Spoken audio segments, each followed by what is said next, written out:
और सेना दिवस 2026 के अवसर पर ऐतिहासिक और सुंदर शहर जयपुर में आप सभी से बातचीत करना मेरे लिए गर्व की बात है। मैं आपके माध्यम से भारतीय सेना के सभी सैनिकों, हमारे सिविलियन कर्मचारियों, वेटरन्स, वीर नारियों और उनके परिवारजनों को हार्दिक शुभकामनाएं देता हूं। इस पावन अवसर पर हम उन वीर सैनिकों को श्रद्धापूर्वक नमन करते हैं जिन्होंने देश की सेवा में सर्वोच्च बलिदान दिया। मैं राजस्थान सरकार और खासकर जयपुर के नागरिकों को तहे दिल से धन्यवाद देता हूं।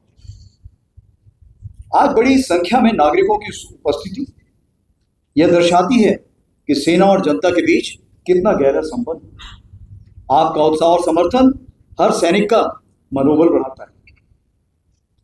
जयपुर में सेना दिवस का आयोजन सेना को नागरिकों के और करीब लाने का प्रयास है। परेड के अलावा नो योर आर्मी मेला जैसे कार्यक्रमों ने इस संबंध को और मजबूत किया। आज शाम शौर्य संध्या में ऑपरेशन सिंदूर के दौरान सेना के साहस, अनुशासन और क्षमता का प्रदर्शन किया जाए। ऑपरेशन सिंदूर ने एक नया नॉवल स्थापित किया। इस ऑपरेशन ने भारतीय सेना की तेज प्रतिक्रिया, बेहतर समन्वय और सटीक कार्यवाही की क्षमता का दर्शाया।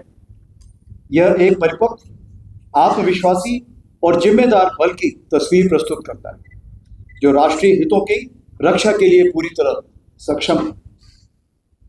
पिछले कुछ वर्षों में भारतीय सेना की सोच में एक स्पष्ट बदलाव आया। हम केवल वर्तमान चुनौतियों पर ही नहीं बल्कि भविष्यों के युद्धों की तैयारी में भी गंभीरता से काम कर रहे हैं।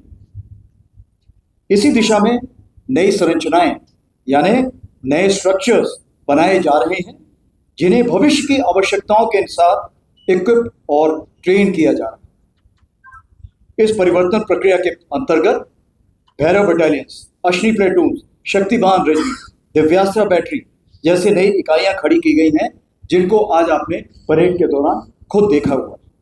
ये संरचनाएं भविष्य की चुनौतियों के अनुरूप एक एजाइल, रिस्पॉन्सिव और मिशन ओरिएंटेड सेना के निर्माण को दर्शाती है। हमारे इस परिवर्तन की आधारशिला आत्मनिर्भरता है जिसकी झलक आपको परेड के दौरान मेड इन इंडिया उपकरणों के द्वारा देखने को मिली। भारतीय सेना को भविष्य में भी ऐसे वेपन सिस्टम्स और इक्विपमेंट चाहिए जो भारत में ही डिजाइन और डेवलप किए गए। इंडिजनाइजेशन अब केवल लक्ष्य नहीं बट आज की तारीख में ये एक रणनीतिक आवश्यकता बन चुकी है। हम डुअल यूज रिसोर्सेज पर भी विशेष जोर दे रहे हैं। ऐसे संसाधन जो मिलिट्री और सिविलियन दोनों उद्देश्यों के लिए उपयोगी, जो इंफ्रास्ट्रक्चर, टेक्नोलॉजी और इनोवेशन सेना के लिए विकसित वह देश के समग्र विकास में भी योगदान। भारतीय सेना एक फ्यूचर रेडी फोर्स के रूप में आगे बढ़ रही है। चाहे well trained soldiers, modern system, multi domain operations की क्षमता मौजूद है। टेक्नोलॉजी का उपयोग सोल्जर को विस्थापित करने के लिए नहीं बल्कि उसे और सक्षम बनाने के लिए किया जाए।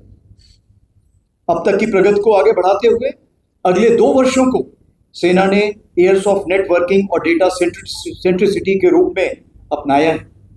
इससे कनेक्टिविटी, इंफॉर्मेशन फ्लो और डिसीजन मेकिंग और बेहतर होगी। आज की परेड परंपरा और परिवर्तन का सुंदर संगम देखने को मिला। नेपाल आर्मी बैंड ने हमारे प्रगाढ़ संबंधों को दर्शाया जबकि नई इकाइयों की भागीदारी ने सेना की उभरती शक्ति को प्रदर्शित किया।